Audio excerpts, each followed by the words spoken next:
Narradora. Rusia hoy es un país donde en la televisión hay estabilidad, pero en las facturas reina el pánico, donde la economía crece, pero solo en el papel, donde la guerra supuestamente protege los intereses del Estado, pero la factura por ella les llega a las personas comunes cada mes en forma de tarifas, precios e impuestos.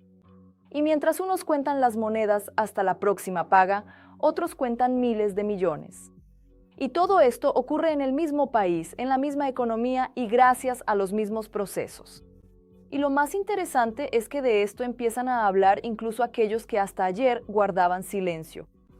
En la Duma estatal rusa cada vez se escuchan con más frecuencia palabras que antes eran tabú: crisis, sobrecalentamiento, riesgo de conmociones. Y algunos políticos ya insinúan abiertamente escenarios que recuerdan sospechosamente a la Revolución Rusa de 1917.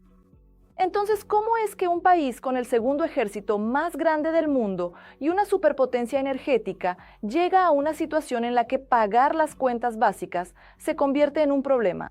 En este video analizaremos lo que realmente está ocurriendo en la Rusia actual, cómo las sanciones, la guerra y las importaciones paralelas han llevado el PIB a una recesión con una inflación del 15% y escasez de todo, desde repuestos hasta medicamentos.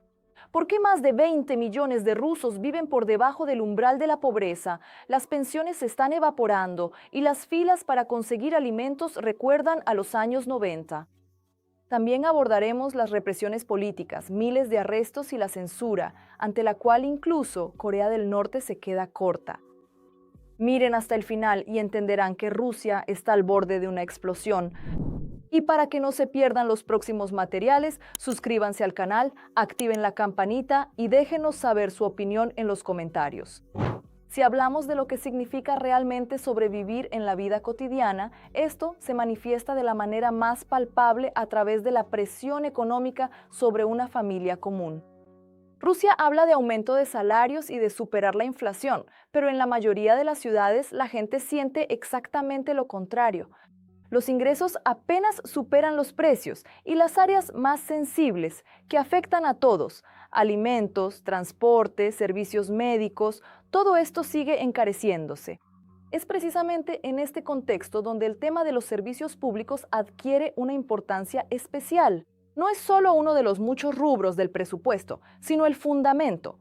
Sin luz, agua, calefacción ni servicios públicos, la vida en las ciudades y en muchas localidades rurales se vuelve en realidad inhabitable. Y ya ahora, en 2026, los rusos ven en su recibo mensual las consecuencias de la guerra.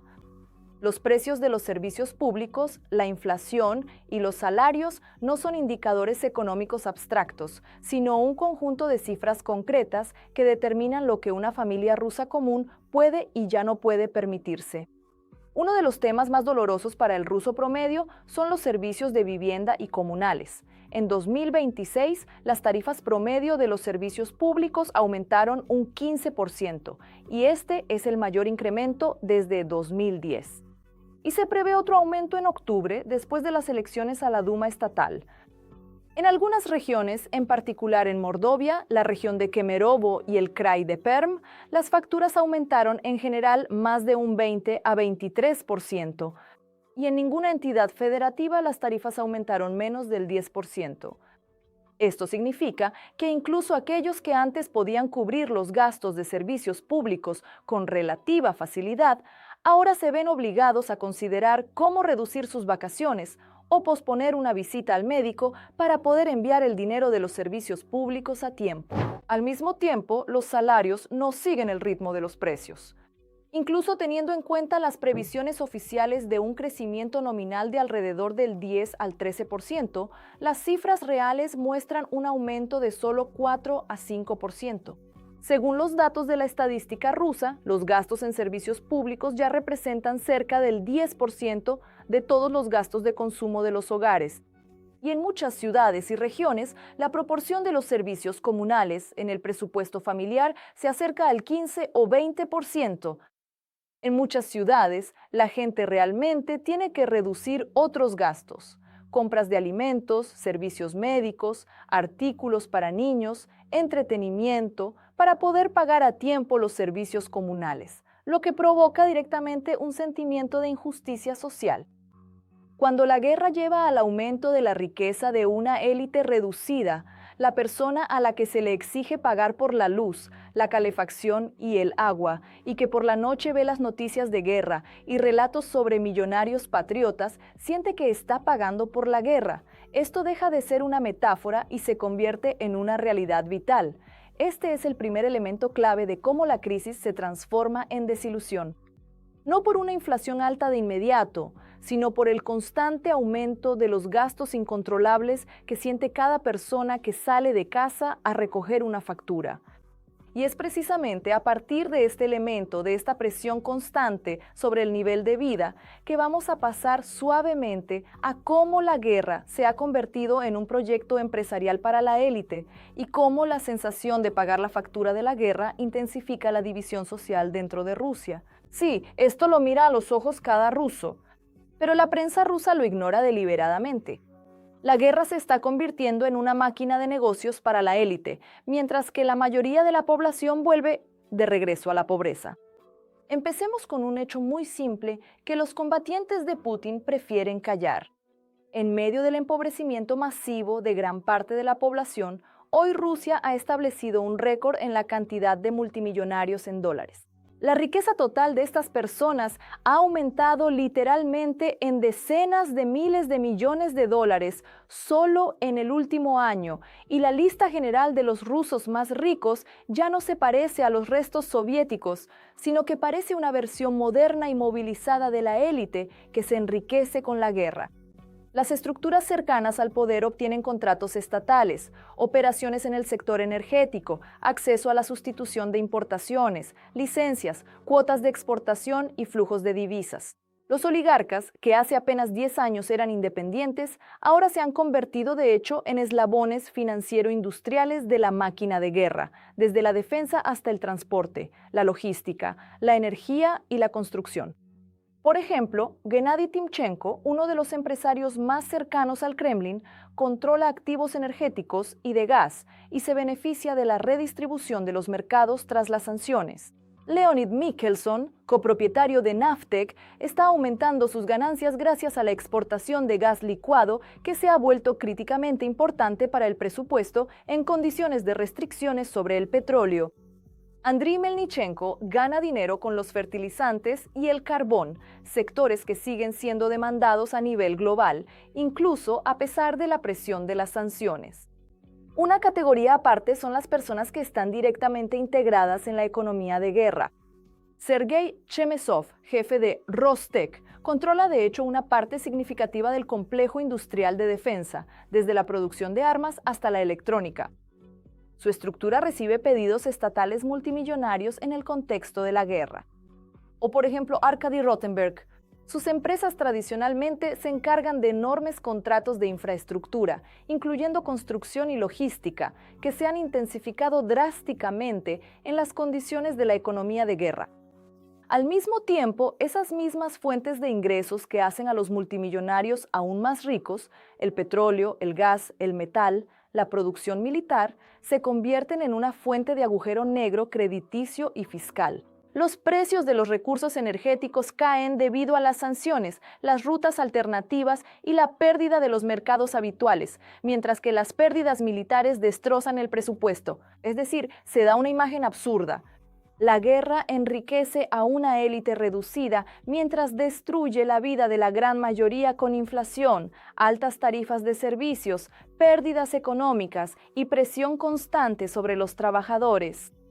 Pero, ¿cómo se transforma esta división de un hecho económico en una semilla explosiva social que ya hoy se siente en las protestas, declaraciones, incluso dentro de la Duma estatal y en palabras públicas sobre una posible revolución? Antes de que lleguemos a esto, detengámonos en otro aspecto que se percibe no solo en los despachos, sino también en Internet, en la mente de las personas y en sus teléfonos inteligentes.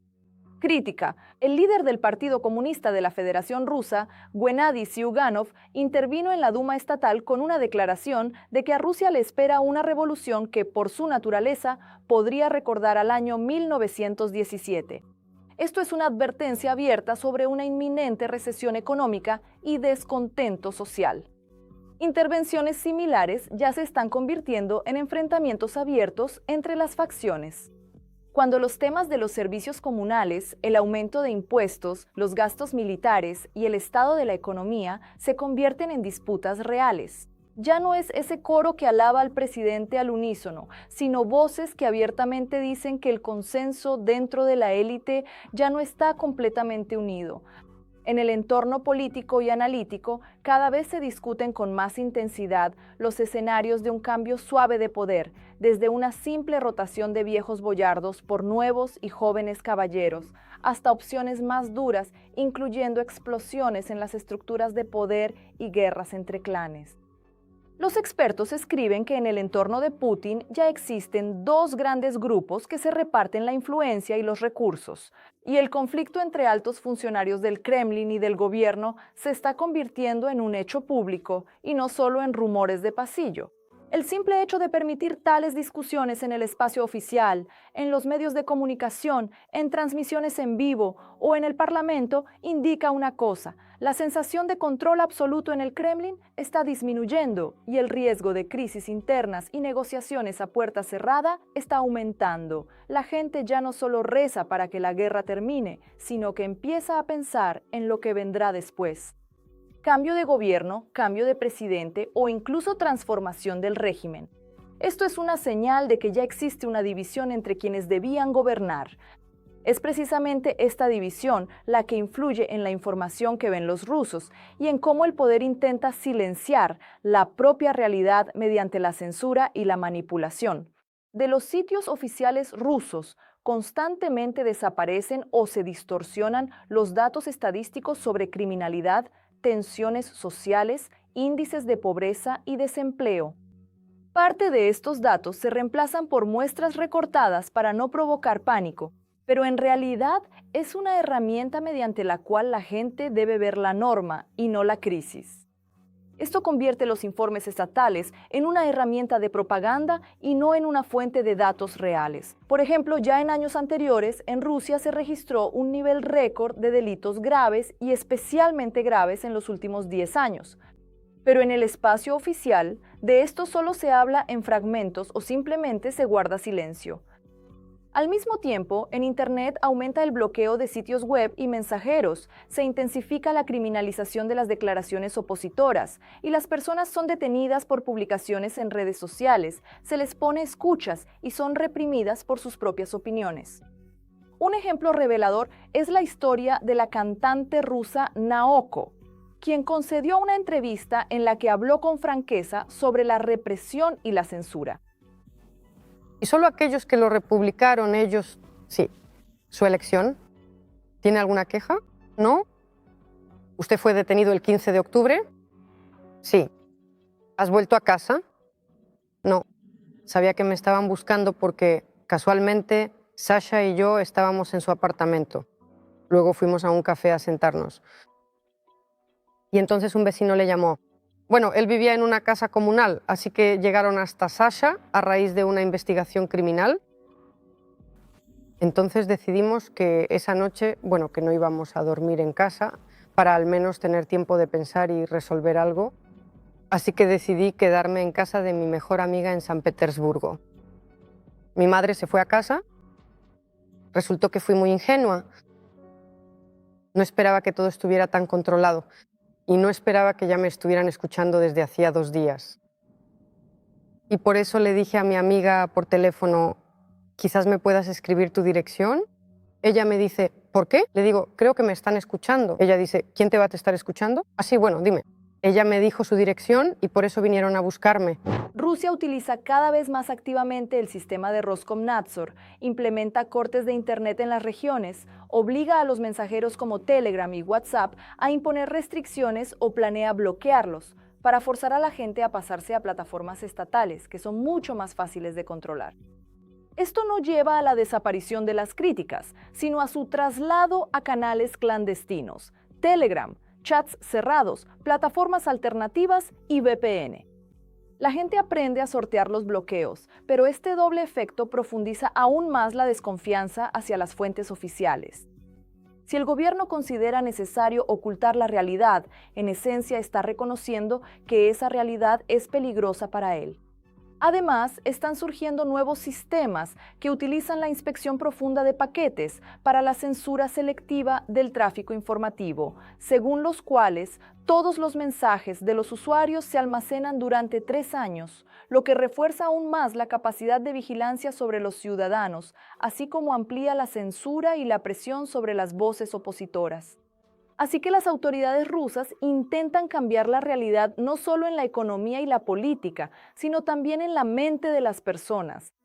Es más, ya no están seguros de poder confiar en sus propias estadísticas y en los relatos oficiales sobre la estabilidad y el control de la situación.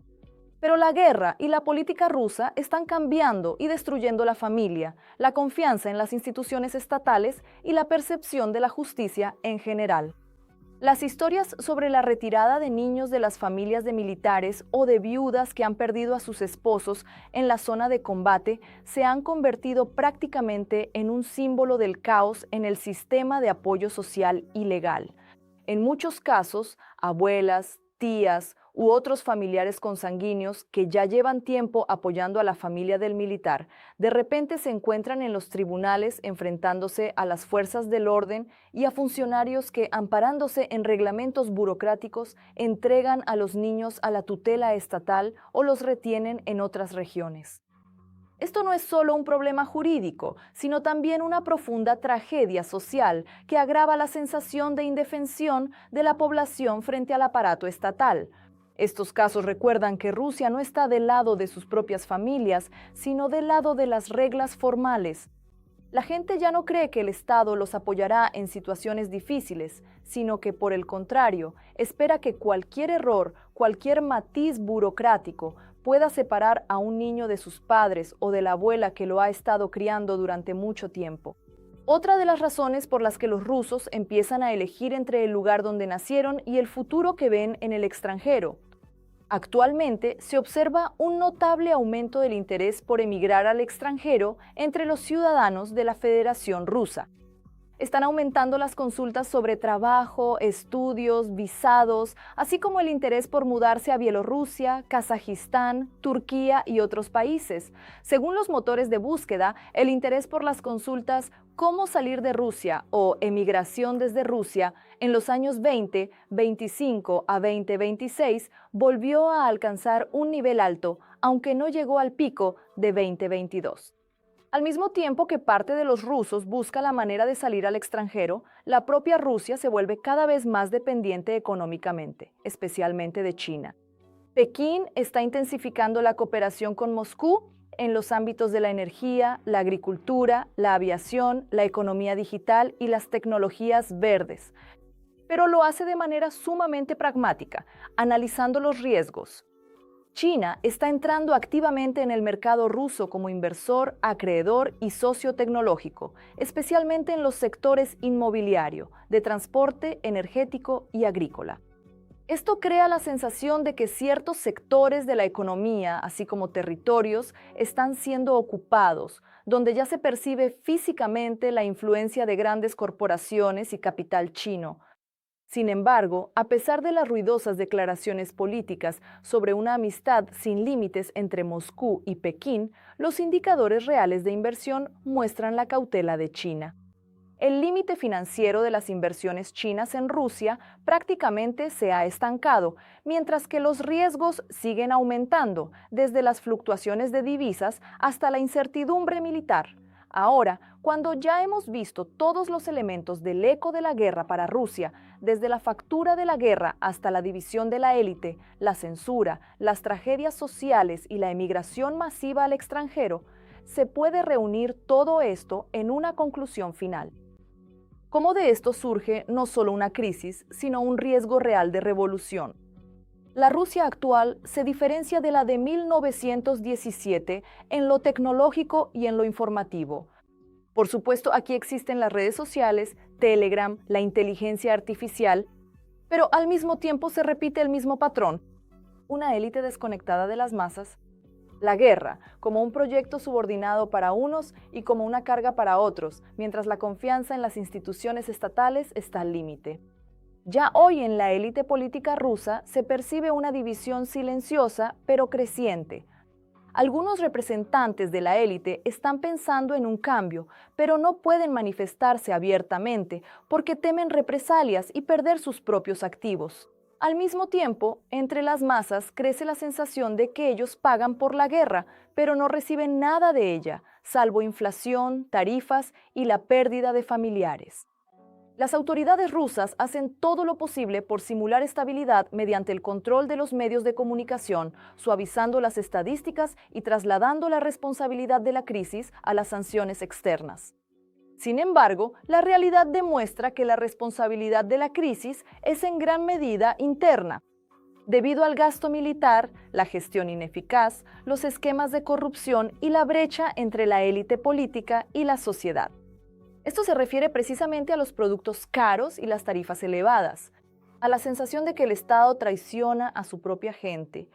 Y es precisamente a partir de esta sensación que se forma una plataforma sobre la cual pueden surgir tanto protestas pacíficas como cambios de régimen drásticos, dependiendo de lo que ocurra con la guerra, la economía y el distanciamiento abierto de la élite respecto al régimen. Por eso ya hoy Rusia se encuentra al borde de grandes cambios. Esto puede ser tanto un cambio de poder suave como una división total o incluso una explosión repentina como eco de la guerra, que ya no podrá ser contenida ni siquiera por la censura más estricta ni por el sistema represivo más fiable. Hasta este momento se puede decir una cosa: el cambio real en Rusia no depende únicamente de Ucrania, depende de los propios rusos, de su elección entre la guerra como tributo al pasado o como catalizador de su propio futuro. Hasta este momento se puede decir una cosa: el cambio real en Rusia no depende únicamente de Ucrania, depende de los propios rusos, de su elección entre la guerra como tributo al pasado o como catalizador de su propio futuro. Rusia es un país que actualmente se encuentra en un estado de alta sensibilidad. Un fuerte deterioro de las condiciones económicas, un fracaso masivo en el frente, un escándalo interno de las fuerzas de seguridad o una confrontación abierta entre clanes, todo esto puede convertirse en un catalizador de cambios significativos. Los cambios en Rusia ya han comenzado y van a influir en el futuro no solo de la propia Rusia, sino también de Ucrania, Europa y posiblemente del mundo. Suscríbanse al canal, activen la campanita, compartan este video y dejen un comentario. ¿Cuál de los escenarios es el más probable para Rusia hoy en día?